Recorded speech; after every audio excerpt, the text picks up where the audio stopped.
going live. Yay. I already see people commenting. Hi from Michigan. Hi from Virginia. Hello, everybody. I'm Anna from Etchr Lab. If you can hear me and we're actually live, please type llama in the chat so I can make sure that we're live and ready to go. I'm really excited for our demo today. Perfect. I can hear myself, so that's a good sign. All right. Well, hello, everybody. Welcome to our live demo today. I am Anna. I am your host for this demo, and today we have Rosalie Haizlett with us. If you guys have questions, I will be passing those along to Rosalie, so please put question in all caps in the chat so I can see that clearly and I can pass those along. I'm going to be passing questions that have to do with what she's doing in the moment, and we're going to have a Q&A at the end. So if I miss something, please put that back in the chat and I'll make sure to try and get to those at the end. We have these awesome free online demos every Sunday, Tuesday, and Friday. So if this is your first one, subscribe to our channel, turn on your notifications, and you will stay up to date with when we are going live. Our next one is with Mike Thomas, and he's going to be showing us how to sketch tiny urban sketching with mixed media. I'm excited for that one. Take a minute and share this link with your friends so they can jump on and join us today. And I have a feedback form for you guys so we can know how we're doing better or what we can do. So I'm going to post that in the chat for you all. So as we're going, take a minute at the end to fill that out for us. And Rosalie, are you ready to take it away for us? I am. Hello, everyone. I'm Rosalie. I hope you're having a great Sunday so far. It's very rainy here, so if you hear the occasional raindrops in the background, that's what that is. I'm super excited to be here. Thank you, Anna, for the introduction. And yeah, what better day to paint than a super rainy Sunday? I am a nature illustrator, and I create work that kind of helps people to see the intricacies in the natural world, to appreciate it a little bit more. And I also work for clients like Smithsonian and Audubon to kind of communicate some scientific or nature-related information in a way that's really accessible for people through lots of fun visuals. So I mostly use watercolor and pen and ink for my work. And I just really like that process because it allows me to start with by hand on paper, and everything feels very tactile. And I've loved working with watercolor since I was a little girl. So it's really cool to be able to make a painting, scan it in, and then it can be used for a sign or a brochure, or it can be used on a website. Like, there are just all sorts of things that you can do with a painting, which I think is really awesome. So today we're going to be exploring something that I've kind of grown interested in the past few years. When I first started with nature illustration, I was mostly painting and drawing like the whole subject. So I'd paint, if I were painting a moth, for example, I would paint the entire moth, and that was fun for a while, and it's still fun. But I realized after a while of doing that I kind of wanted to go deeper and to be able to interpret these subjects in a new way, because I guess I could draw a moth from like the side and from above, and like a moth flying and a moth on a branch, and that's still fun. But I kind of wanted to like break down what I was seeing in the moth or all sorts of different subjects, and just really focus on the patterns that are there and the colors that are there and the textures, and try to like come up with something new based on the natural world. So that's what we're going to be talking about today, and I think it's going to be a lot of fun. I was just telling Anna, when I do these live workshops, I try not to do the painting ahead of time because I really like to be able to like figure it out with you all. And so I haven't done this painting before, so we'll see how it goes. But we're basically going to be, I did an example piece. Oh, let me switch over here. And I have a special shout out from Jay from you. He said, please shout me out. So. Oh, hi, Jay.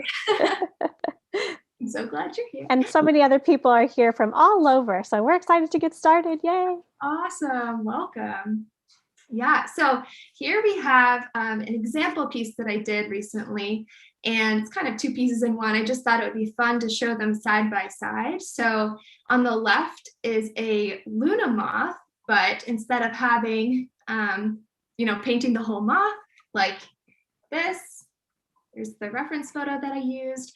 I decided to focus in on a few elements that I was seeing in this moth. Like, I really like these big false eyes. I just think they're so cool looking, and I just can't believe that they're real. And then I really liked this false eye because it kind of reminded me of like paisley furniture from the 1970s with like those little swirly teardrop shaped designs. And I was just thinking about how like so many of the patterns that you see on textiles or clothing were probably inspired by the natural world. Someone at some point was probably like, oh, that's a really cool shape. I'm gonna steal that and put it on a sofa fabric or something. So it's kind of fun to think about, like, when you're looking at textiles, maybe what might have inspired them. And then I also, for this little abstract piece, I looked at the antenna because they're, I think, just so wispy and beautiful and cool. And I love that they're like gold. They just look very regal to me. So I wanted to include those in the pattern. So I kind of picked 3 different elements that I liked in the Luna moth, and then I arranged them in a way that made it flow together into one composition. So I had like the big kind of circular false eye, and then this teardrop shaped one, and then I had the antenna. And then I did, let's see, this is another moth. I'm not exactly sure how to say this moth name. It doesn't have a common name, which is kind of weird. I think it's a Rothschildia or Rhoda moth. And for this one, I decided I wanted to focus on these kind of like lacy edges. I thought these are really cool, how they're like black waves with gold inside. And then I also really liked some of these touches of orange that I was seeing. So for this one, I kind of looked at the ridges of the moth wing up close, and I overlapped them to make it my own thing. Awesome. So you can kind of pick what you want as you're looking at the moths and translate it into what we're about to do. Yeah. And I could even like go back to that Luna moth reference. One second. And if I wanted to do another little abstract painting inspired by the Luna moth, I could focus on different things the next time. Like I could maybe do some like bright pink to orange stripes, or I could focus on the dark green ridges with like the light green veins that are going through. There's just a lot you can do. And it's just like a really fun creative practice that's relaxing. I think sometimes people think that if they're not good at drawing, that they can't enjoy painting, but that's definitely not true. Like you could have a great eye for color and texture. You might be really observant. So those are all artistic skills. So even if you can't draw the form super accurately, you can still draw parts of the subject and make something that's really beautiful and interesting, maybe even more interesting than if you just drew it exactly like it was in the photo. So I found this practice to be really freeing and relaxing for me. So today we're going to be looking at an emperor moth. And so I'm going to kind of zoom in there. And you can see there's so much happening there. There are antennae that's similar to the Luna moth. These big false eyes, these are all kind of the same shape, all circular. But I'm noticing that there's like a gold ring inside. And then, well, I mean, it's so cool because false eyes, one of the reasons that they exist is to intimidate potential predators, because it looks like a huge face staring back at the predator, but they're really just decorative eyes, but they serve a very important purpose. But if you've ever painted or drawn the eye of like a cat or a person, you know that there's a little bit of white light reflected in the pupil. And I think it's just so cool that in these false eyes, there's a little bit of that light reflected, and it just makes it look so realistic. Like, especially if you turn it to the side, it just looks like someone's peering at you. So if we decide to use this element, I haven't, like I said before, I haven't decided exactly what kind of pattern I want to make today using this moth as a reference. But if we decide to, I think it'd be fun to include that little glimmer of reflected light. And also there's like that big white arch over top that just adds another little bit of interest. And here we have like some awesome bright orange furry texture, which would be fun to include. And then there are stripes. It starts out gray at the bottom. Then it gets to be like a peachish color, then kind of a dark pink and black. And it just like keeps going. There's so much to choose from. Can we get some input from the chat? Is that okay with you? Yeah, go for it. And I actually posted that reference photo in the chat. So if you guys want to take a look and post some things that you think are interesting, maybe we could share those and Rosalie will work on those too. We'll see if anybody puts in anything. Okay, are there any questions yet? No questions yet. You're good to go.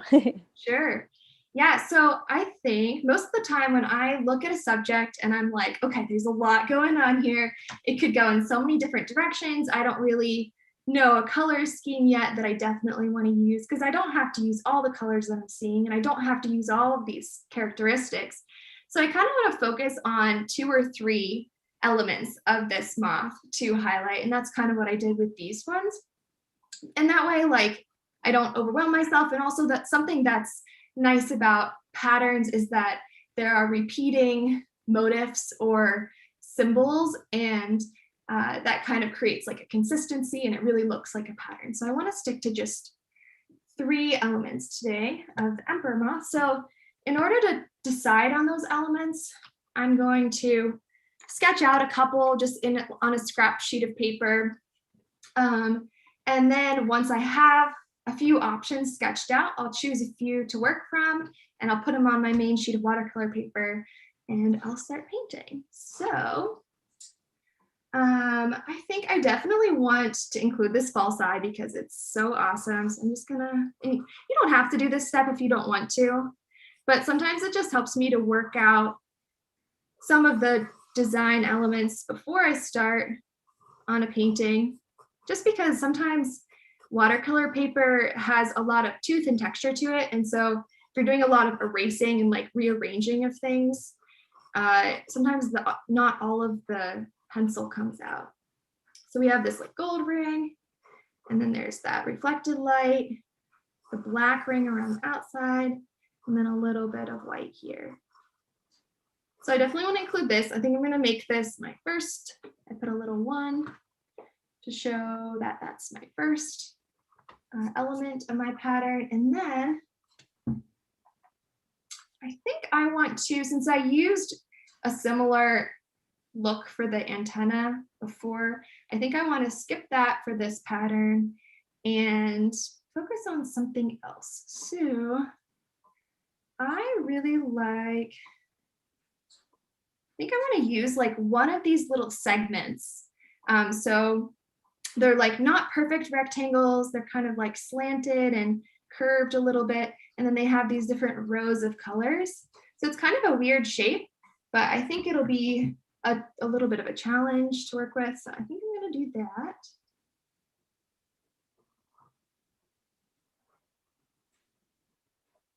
And you can exaggerate any of these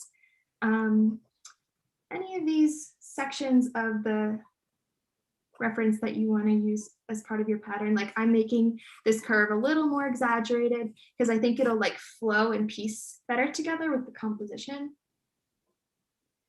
And then there's the, let's see, there are 1, 2, 3, 4 main colors in this. So this is the black section. I'm just going to write black so I can just kind of get a feel for what I'm working with. And then we have pink, orange, and like gray. So I don't even know what to call this shape, but this is one thing that we're gonna add. And then for the last one, has anyone put any ideas in the chat? Yeah, somebody said they love the furry texture and the peach and orange combo, which you kind of already grabbed at. Yeah. Yeah, okay, so let's look at the furry texture and see what I could incorporate there.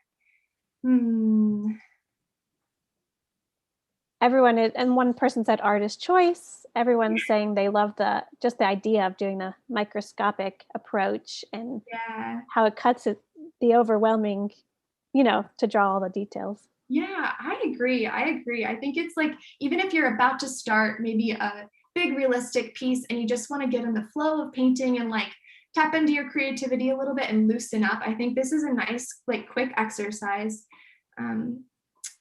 Okay, I really like the scaly textures. Is something that I recently learned about moths, is that even though they look hairy, on the wings, they're actually a bunch of tiny little scales, which is cool to think about because they look so soft, and they are soft, but yeah, all of these little individual sections are scales. So, I think I want to include the like scaly light tan zigzag there.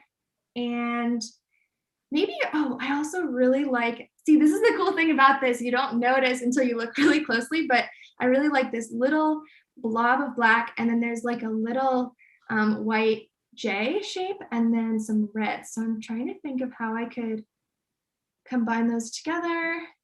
And okay. Ramona just said she loves the tip of the wings. Perfect. Yeah, I'm just noticing that too. Also, it kind of looks like, zoomed in up close, like looks like the eye of an animal and like the nostril and like the nose. Okay, so I think I want to definitely use the tip of the wing. And I want to start with this black blob, and then it goes, there's like a white J shape, and then it kind of just like fades out. So it's like a big long curve, but it gets smaller and it gets tan and it kind of fades into the black of the rest of the wing. So it starts out more white, and then there's a little red underneath. So I want to add that red too. This is going to be crazy. I don't know how this is going to turn out, but we will see. Okay, so this is red. Black. So we had Lori say that she loved the wavy lines, and Ramona say that she loved the tip of the wing. So we got some in there. Yay. Find it all. Okay, I think we're good to go. Let's put this into action. I'm going to, I have this new sheet of paper ready to go. Really quickly, I'm going to go over the materials that I'm using. And I like to keep my materials pretty simple. I travel a lot and I paint a lot outside, so having kind of minimal materials really helps me to not feel overwhelmed by like having to pack up everything and have it all ready to go. So today I'm using Daniel Smith watercolors. So I have 1, 2, 3, 4, 5, 6, 7 colors, and I put a little blob in this Etchr Mini Palette, which is for travel watercolors, so that's perfect for me. I have Phthalo Blue and Anthraquinoid Red. I do not know where they get these names sometimes. I'm not sure what that means. Aurelian Yellow or Cobalt Yellow. Maybe I should just stick with the common names of these paints. This is a yellow ochre, a burnt sienna, a sap green, and a sepia. So I often use different colors too, but these ones are just very versatile. So I try to stick with a limited palette. I find that if I have too many options, I just prefer to have a limited palette that's very versatile. So these ones I really like. I'm using some Etchr brushes, and these are from that brush roll set that they have, but these are the sizes that I most frequently use. So I have a size 1, a 12, a 1/2 inch flat brush, and a 6 round brush. And I find that I only need 3 to 4 brushes for most of my paintings. And these are the sizes that I find most versatile, but these are kind of small because I really like detailed paintings. So some people might like the larger brushes too. And I have a Micron pen. Any permanent fine tipped pen works really well with watercolor because you can draw your piece in pen and ink and then immediately erase any pencil marks or go over it with watercolor, and nothing will smear or smudge because these are just totally permanent. So that's really nice. This is just the regular old sketching pencil by Stabilo. I don't know what that brand is, but it's just a pencil. And here's a Tombow eraser, little cheapo pencil sharpener. And then this fun little mushroom palette was handmade by my friend, Brittany Board. Her Etsy shop is the Board Potter, I believe. So if you like that, you can look that up. And I just have a cup of water. And that's pretty much it. Yeah, oh, this is Arch's cold press watercolor paper. And this is my favorite paper because they have this option that comes on a block.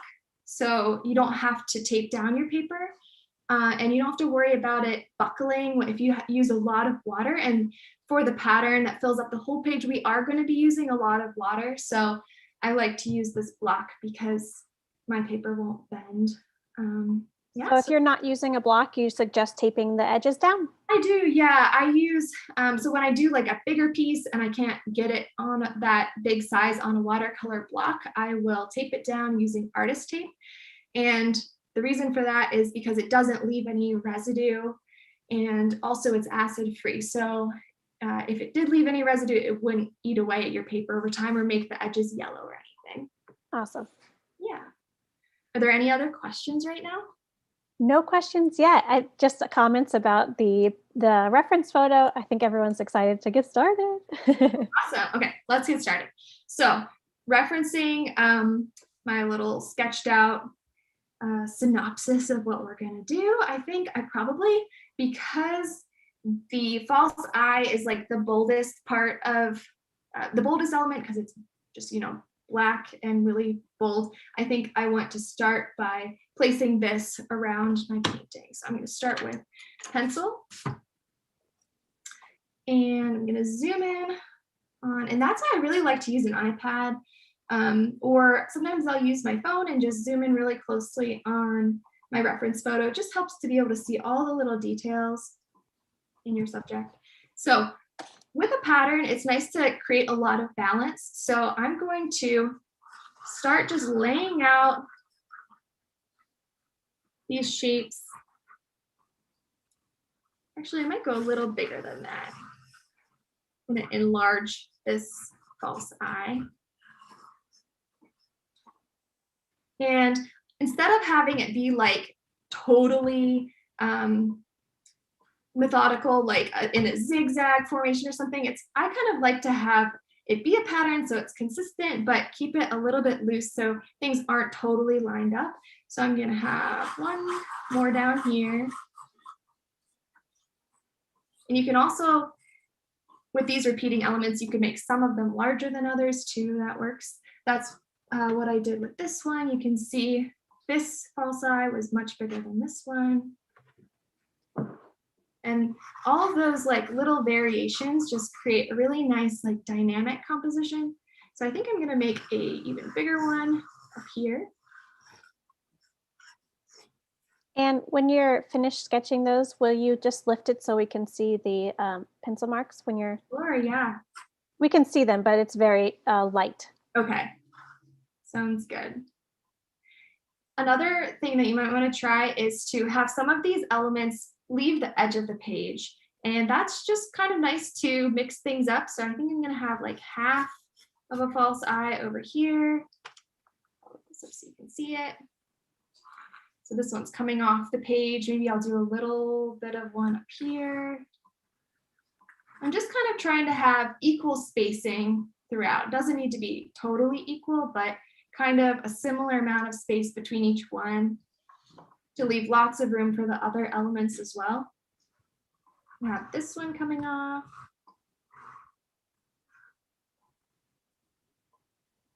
And maybe I'll do a little one.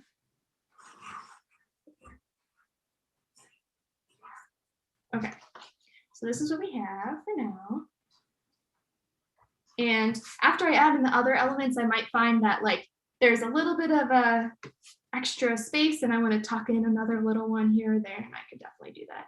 I might actually even right now do one along the corner. I think it needed a little bit, something else to balance it out over here. Okay, so then I'm going to really quickly go in and add the structure of those false eyes. So there's one big circle in the middle, and then there's a ring, it becomes a ring. That little white section above. And then a little bit of reflected light. It's like a little crescent moon. And I'm also going to try to rotate some of these so I can actually rotate my reference photo if that helps a little bit. Yeah, maybe I'll just even lay this right on top. And that way I can have like that white crescent moon will be kind of over here now.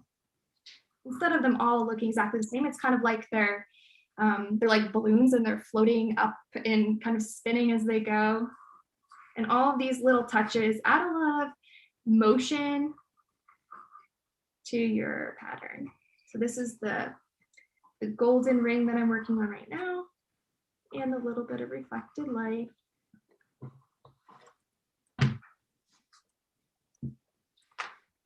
And this was from when I adjusted the size. So I'm gonna get rid of that. And I'm gonna do, maybe I'll do the white crescent underneath now. And then this is the golden ring. And then the little reflected light. So the reflected light I'm noticing is like a little white crescent within the, kind of like nested within the larger crescent shape. So there are two crescents. And for these ones that are kind of coming off the page, I'm just gonna do a couple little quick details. I don't need to make them like the whole complete package. So here's the golden ring. And a fun thing with this too is like, as you're working on it, if you decide that you want to adjust something, like say I wanted to add another little like circle within this, I could totally do that because this is just drawing inspiration from the natural world, but you don't have to replicate anything exactly as you're seeing it. It already looks so fun with just the pencil marks. Good. Cool. Yeah, so this is what we have so far.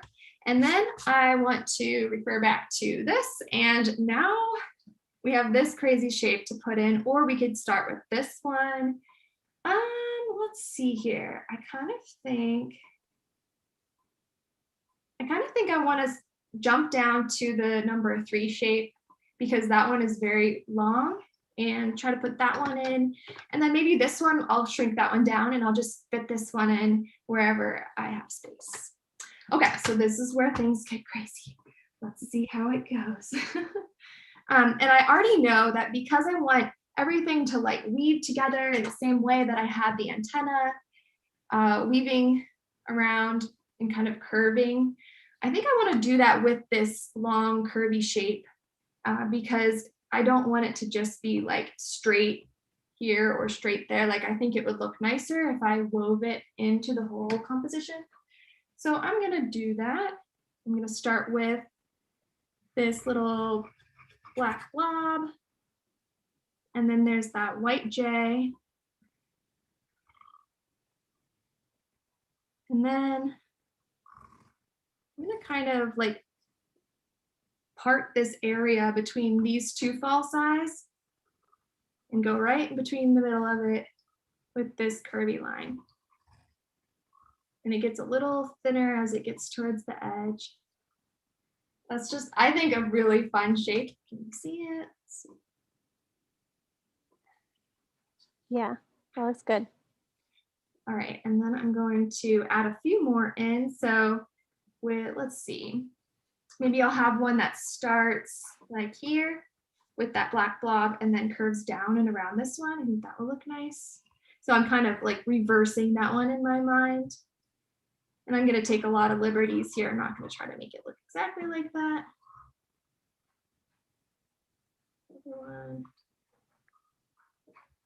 So you have the freedom to play around with the placement. You totally do, yeah. And it's cool because I showed this painting to a few other people, and most people knew right away that this was from a Luna moth. This is a more obscure moth, so I don't think anybody guessed this one, but people could tell right away that these patterns were from moths. And I think that's really awesome because it really is, it doesn't have any of the form or shape of the moth. It's just a few of the like iconic patterns that are part of it. All right, so I'm gonna have one kind of curve down and around through here, I believe. Yeah. So if you guys are following along too, you can share your work with us, hashtag Etchr Mini Workshop, and I'll put that in the chat for you, but you have a chance to enter into our monthly contest and win a $50 voucher to use in our shop. So if you're painting or drawing along with us today, make sure you tag us and tag Rosalie. I'm sure she'd love to see your work also. I would, I'd love that. That would be really awesome. So just like we did with the big fall size where we had some of them coming off the page, I'm going to have some of these long curvy things coming off the side. So I have like half of that main black blob coming off the edge. And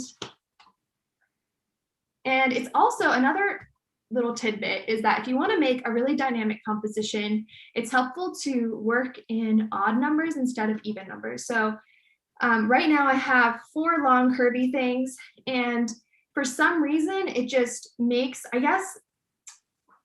I think it's because like even numbered things look very like stable and balanced, and we want it to look balanced, but we also want it to be like dynamic. So I think adding in a 5th little curvy guy will make it look a little bit more dynamic. And that's just, the odd and even number thing is something that I'm not exactly sure why it is, but I've noticed that it really does make a difference.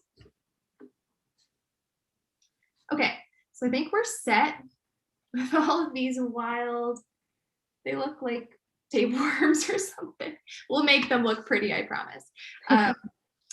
And so then we're gonna go to this last little shape and try to work that in. So let's zoom back to where we found that one. And it was this one that we were referencing, that little section. So I'm gonna make this mostly, I think, a pretty small shape so that it fits. So we've already kind of filled up this composition. And because this shape is curved to one side, I think I want to line up that curve with the curve of the false eyes. So I'm going to kind of like nest it around the outside, kind of like that. So that curve lines up with this curve. And then there are 4 sections that we determined. So I just want to make sure I have those 4 sections outlined so I know to paint those all different colors. And then let's see where else I could fit in that shape. I think I could put one up here.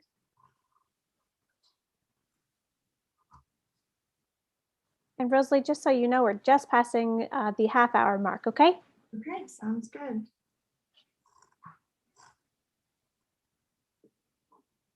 And I'll put one down here. I'm going to have this one go out of the frame of the page a little ways. And then I'm going to have just a few also.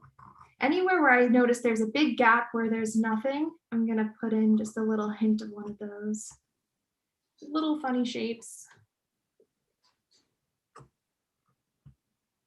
We definitely need one over here. I'm going to nest in a tiny little one.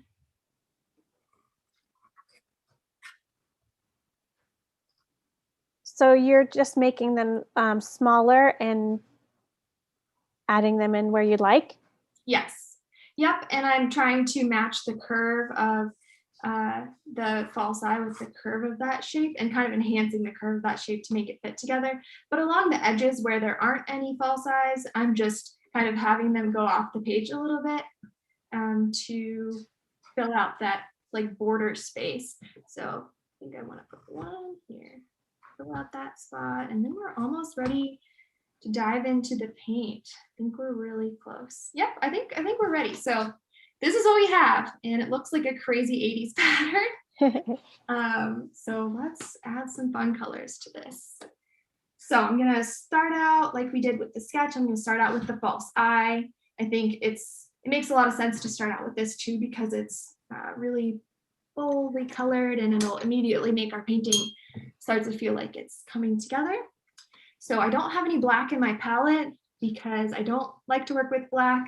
I think that there's a lot of color even in shadow areas or in really dark colors. So I mixed together a combination of dark blue and dark brown to make my substitute black. And it just gives you a really like nice, rich color instead of just black.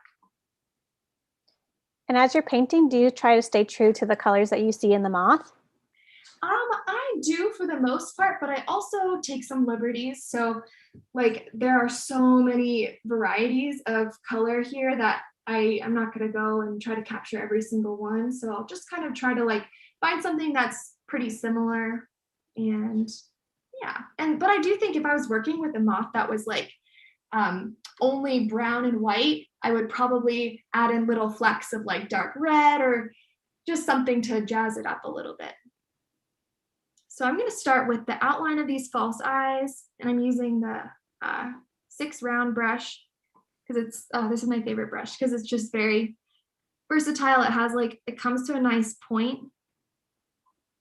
so I can get a lot of fine details, but I can also load up a lot of paint on there, so I'm not always having to come back and dip my brush too much.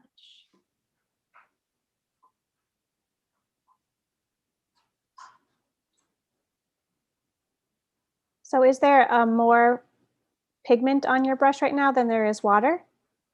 Yes, there is. Yeah, because a lot of people, when they work with watercolor, they like to work in really muted colors and like have it be mostly water, so it looks very soft and loose. And like you can kind of imagine that the paint is still flowing because it looks so watery even when it's dried. And that's definitely a great style.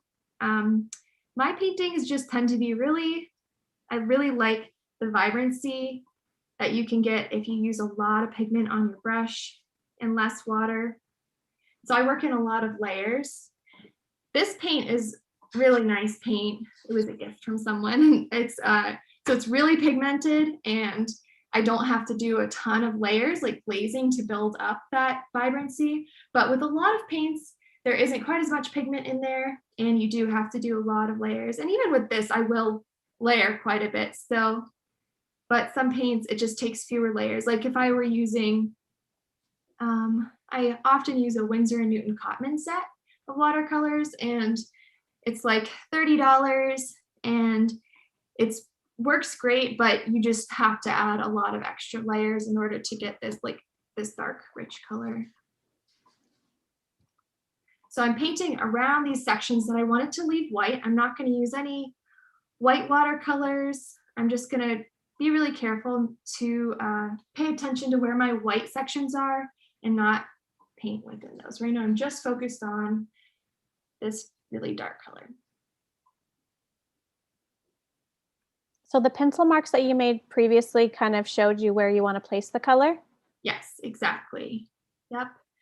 And once you start painting, if you get a little bit confused and you're having trouble remembering which sections you're supposed to leave white, I sometimes go in and I'll add with my pencil just a little bit of, or just a little like W over anywhere that I need to leave white. So like all these crescents, I would just put a W. Like a little extra reminder. Yeah. And then once the whole painting is dry, you can erase those pencil marks and you'll never see the little W, but you make sure that you don't fill in any areas that need to stay white.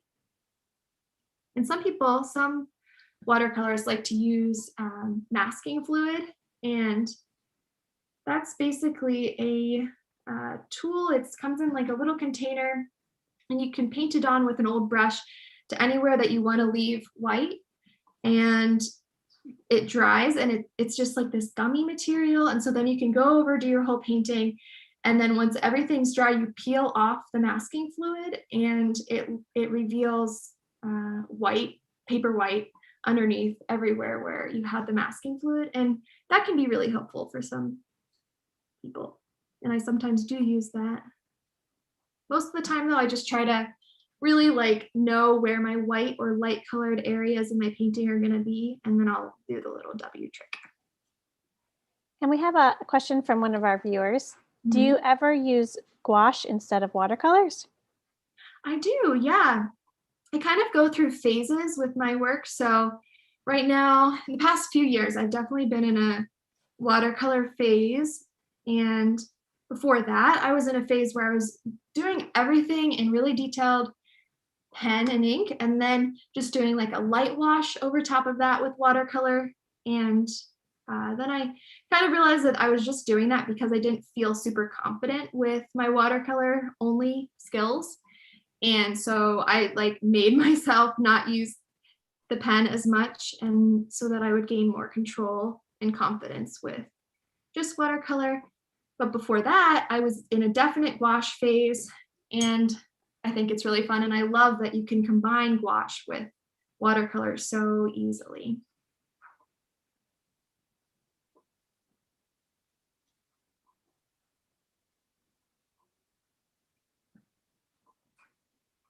And with this dark blue, dark brown combination to make the black substitute, sometimes you'll notice that maybe you get your ratios a little bit off and it becomes a little more blue looking, but you can just add in more brown and go over the blue, and it neutralizes itself pretty well. So this is what we have so far. It looks so good. Yay. Hope I can start painting faster so we can see the whole thing come together. Oh, you're fine. If we it's need really hard to know how long something will take unless you do the whole process beforehand. And like I said, I kind of like to like figure it out as I'm teaching, because it gives students a little bit of insight into like how I'm thinking, and the fact that like I think sometimes people when they're learning from an artist, they think, oh, this person like automatically intuitively knows exactly what to do, even though if you're a beginner, it might feel like you have no idea like where to even start. But a lot of times professional artists go through a phase in each project where they're like just trying to work through ideas and figure things out, and their paintings go through ugly phases where they're like, oh gosh, I don't think this is going to come together. And so you wanted to give them the real deal today. Exactly, yeah. Honestly, if it like doesn't look that good, I think that's important to know too, that like I paint every day for a living and my paintings don't always turn out great. So I don't know, just a little reminder that art is like, especially when you're trying new things and you're experimenting, you're gonna have pieces that don't look that great sometimes. But that doesn't mean you should just like stick with the one style that you know you're really good at and like you're going to have guaranteed good results with. I think it's important to play with your work, or else it'll never evolve or change. And like you were just saying, you've experimented with different styles already, so yeah. And a lot of times it's really hard to like branch out into new styles because you feel like you're wasting your time, because it won't start looking good for a while probably, but then you'll reach a sweet spot where you're like, oh, this is so fun, I should have done this a long time ago. I think everyone's really enjoying this because it's like taking the fear out of doing a whole piece and just focusing on little details, which is really awesome. Yeah, I'm glad to hear that. I think so too with this process.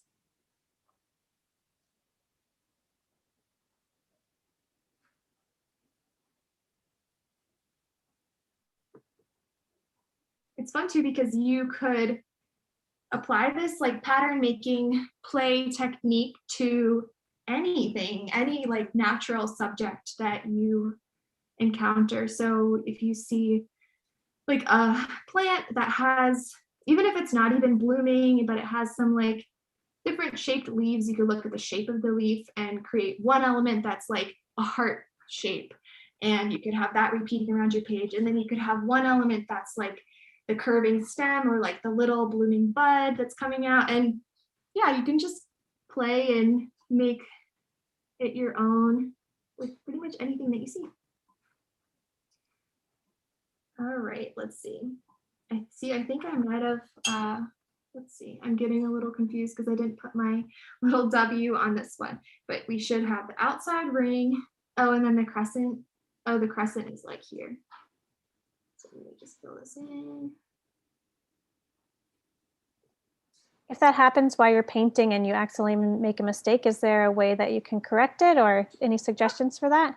Yeah, I would suggest always having, if you're using watercolor, I would suggest having some nice white gouache on hand, because I try not to use that. If I'm doing mostly watercolor piece, I try not to use too much white gouache because it doesn't capture the same vibrancy of the white paper showing through. That's what you want to try to, that's the goal, is to let that that white shine through. But if you accidentally, like if I totally missed one of these crescents and I couldn't go back, I would use a little bit of white gouache to go over that, and definitely works to do that. And some people like to use like white gel pens, like Sakura, the same brand that makes Micron pens. They also make some nice white gel pens, and those can really help to bring out like just little touches of white if you've accidentally gone over that section. Okay. We're almost done with these false eyes. We can move on to the second sheet. It's neat that the circles are on the edges too, because it makes it feel like it could keep going and going. Yeah, I think that's part of it. It's just like a little snapshot of a repeating pattern.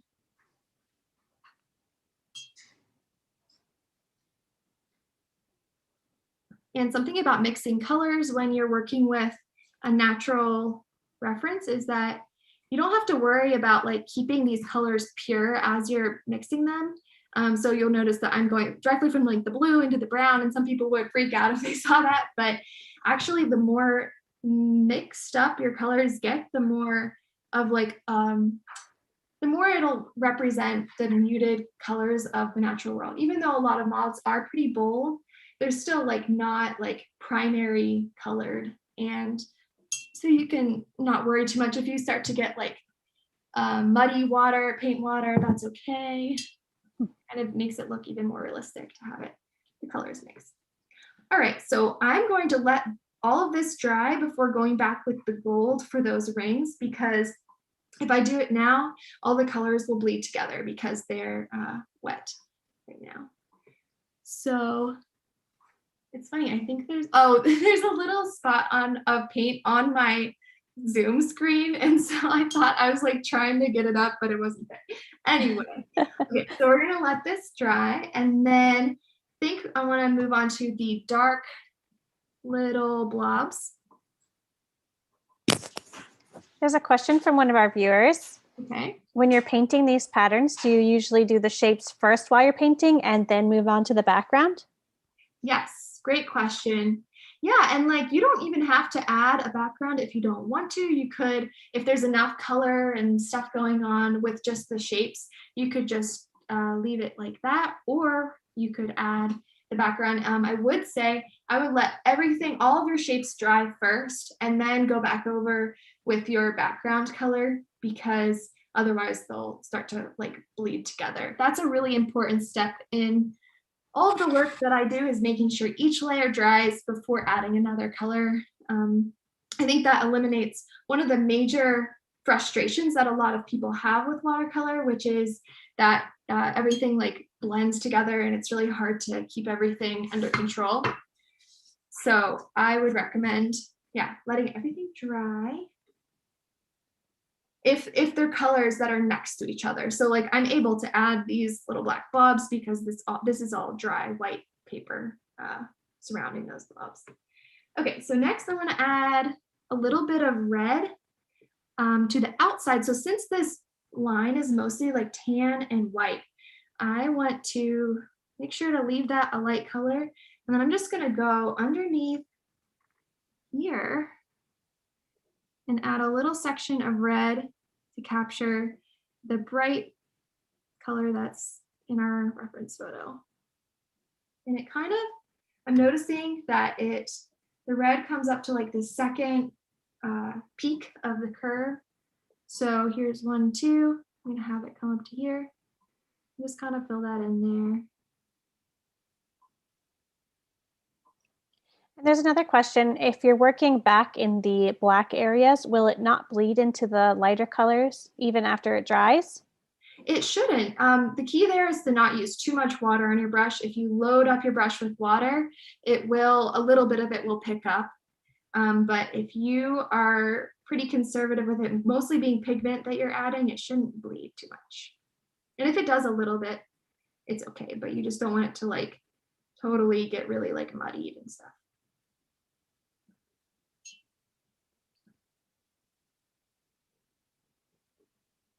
All right, so I'm just going around to all of these little blobs and adding a little bit of red underneath the first 2 arches.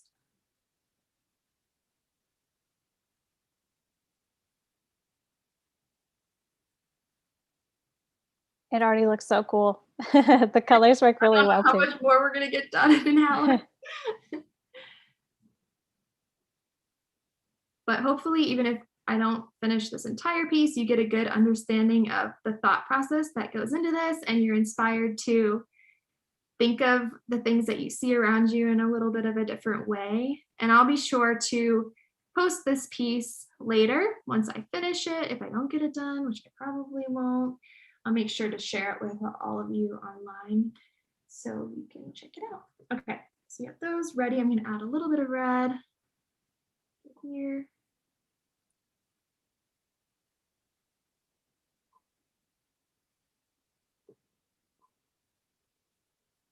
So can you use this technique of zooming in and looking at the little details on other animals or objects as well? Definitely, definitely. Yeah, anything that like has a color that catches your eye, like if you're looking at a bush outside and it has like bright red berries, you could totally have like the red berries kind of on their branches curving around. You could do a bunch of those little berry clusters, and then you could have the leaves kind of breaking up that space. And yeah, you could use this for all sorts of things. Maybe not like, I'm trying to think if there's anything that it would be hard to make a pattern out of. Probably like a black bear or something that like it's all kind of one color. It would be a little bit hard to do that. As long as there are a few different colors, you should be good to go. Okay, so these false eyes are dry now, so I'm going to go back and I'm going to add some yellow ochre to each one, to that ring.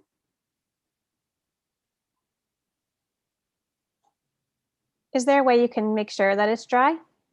Yeah, you just touch it. Yeah, and sometimes a little bit might come up on your finger, but it shouldn't mess up your painting. Just touch it lightly.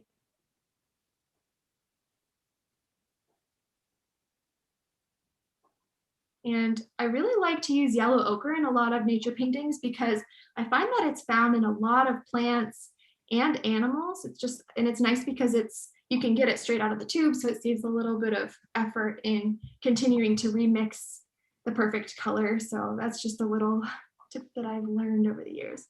Always have yellow ochre on hand.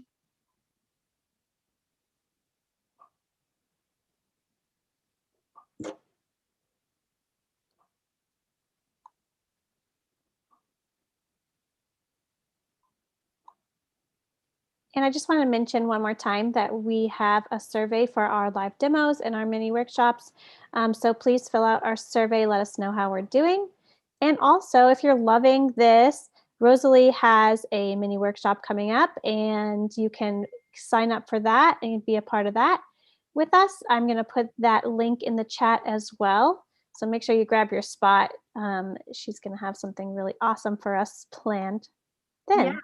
A little bit note about that is that, so for the mini workshop, I'm going to be focusing on, if you are interested in painting a whole moth, we're going to be focusing on an atlas moth for that workshop. And I'm going to show you a few tricks that I have for painting something that's symmetrical in the natural world. So pretty much all moths and butterflies and a lot of like mushrooms and even plants are very symmetrical, and that kind of freaks people out sometimes because they think they have to have like both sides look exactly the same. But I have some fun tricks up my sleeve for how to make that way more accessible, and it's going to just be a fun complement to this demo because first we're focusing on the colors and patterns, and then we're going to focus on how to like get it anatomically correct. And if you get a little stressed out about trying to paint realistically, I'll give you lots of tips to guide you through that. All right, so we have all the gold done. So all the false eyes are finished. And now I think I want to go over to the third shape. So it's this black on top. And second color is bright pink. So that black is the same blue and the brown mixed together? It is, yep. But because I want to let each layer dry, I'm going to just do the top black section on all of that shape, all of those shapes all over, and then I'll let that dry. And then I can go ahead and add the pink in, but if I were to add the pink right now, they would probably blend together. The nice thing about watercolor though, is that it dries so quickly. So you just got to be a little bit patient. And if you have done a bunch and you're like, I can't really work on any other section because everything's kind of wet, I'd recommend like standing up, stretching, getting like a different, like standing back from your painting to get a little bit of perspective on it. Maybe walk around your room or just do something so you're not like getting really impatient just watching it dry.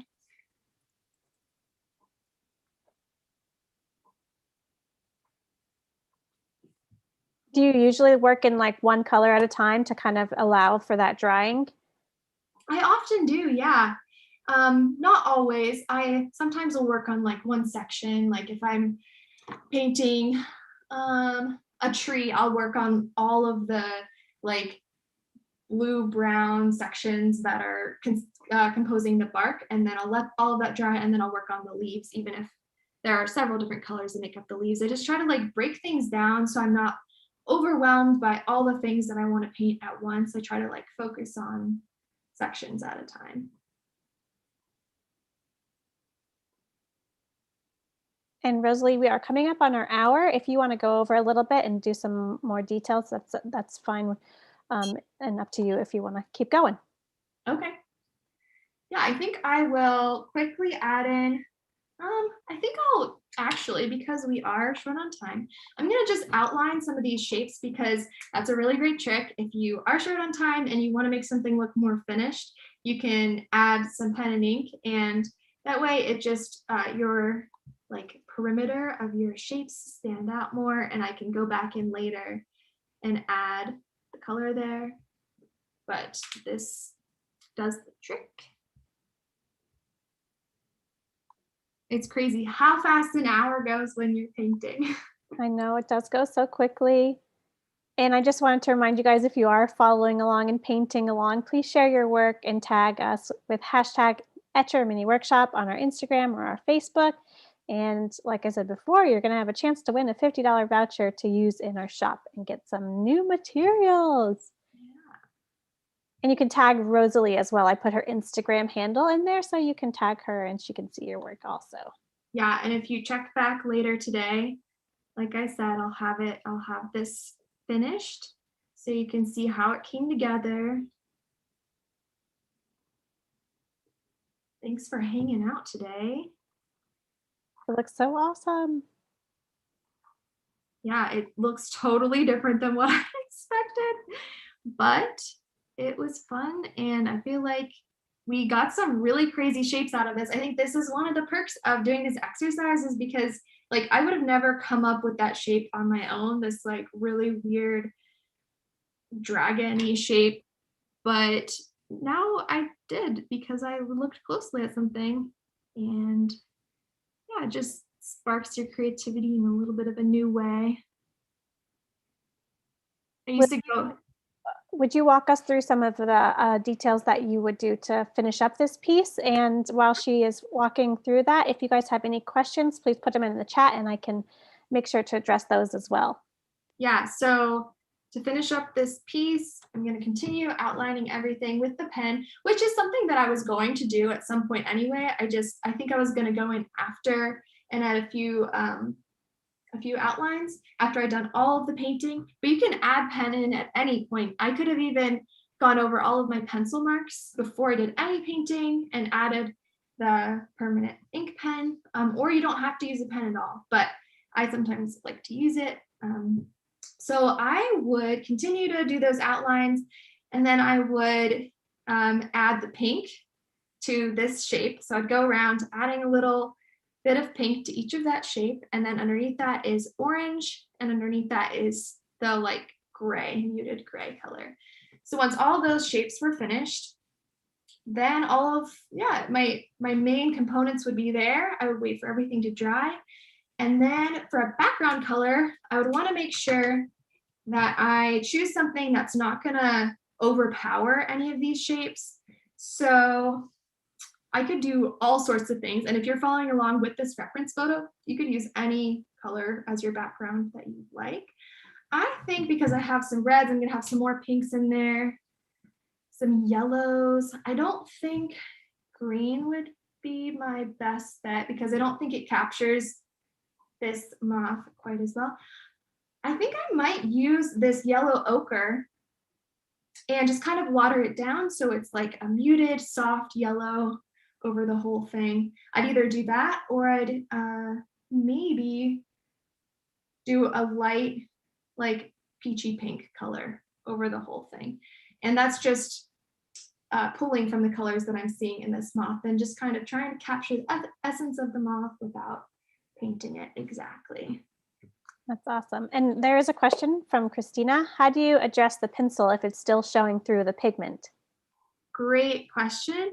So I don't think anywhere here it is showing through the pigment, but it is showing up on all of the white spaces. So after I have all of this dried, completely dried, you want to make sure everything is totally dry to the touch before you erase because you can really smear a lot of stuff.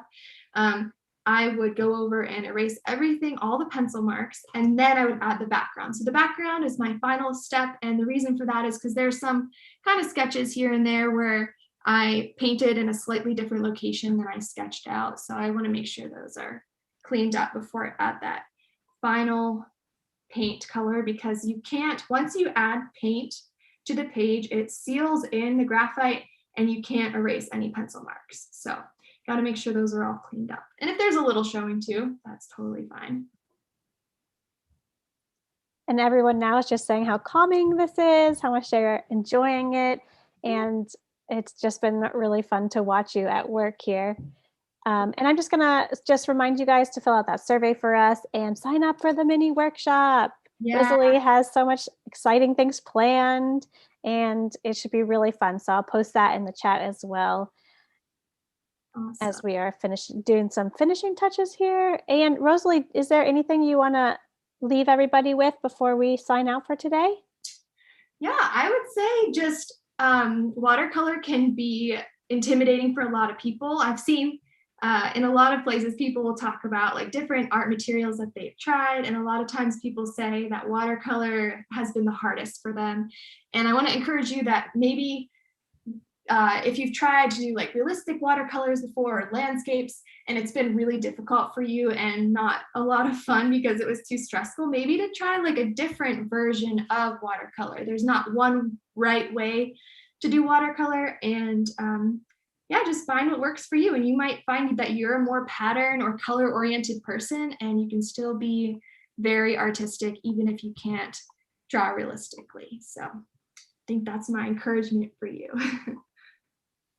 Even though you haven't finished this completely, I still feel like it looks awesome. Like I would put this on my wall right now. Oh, wow. Well, thanks. I don't know if I'd put it on my wall yet, but I appreciate it. And I'm going to keep plugging away at this today. So awesome. So Rosalie will post a picture for you guys on her Instagram and she will send it to us so we can also post it for you guys to see the finished artwork. And if you're still working at yours, don't forget to hashtag Etchr Mini Workshop, not only because you could win a prize, but also because we love to see your work. And I want to see how all these are turning out if you're painting along with us. So thank you so much for being here today. And Rosalie, this is awesome. Thank you so much for being here today. Thanks everyone for hanging out today. I hope you had fun and learned a couple of things, and I look forward to seeing your art. All right. Have a great day, guys. Thank you. Bye.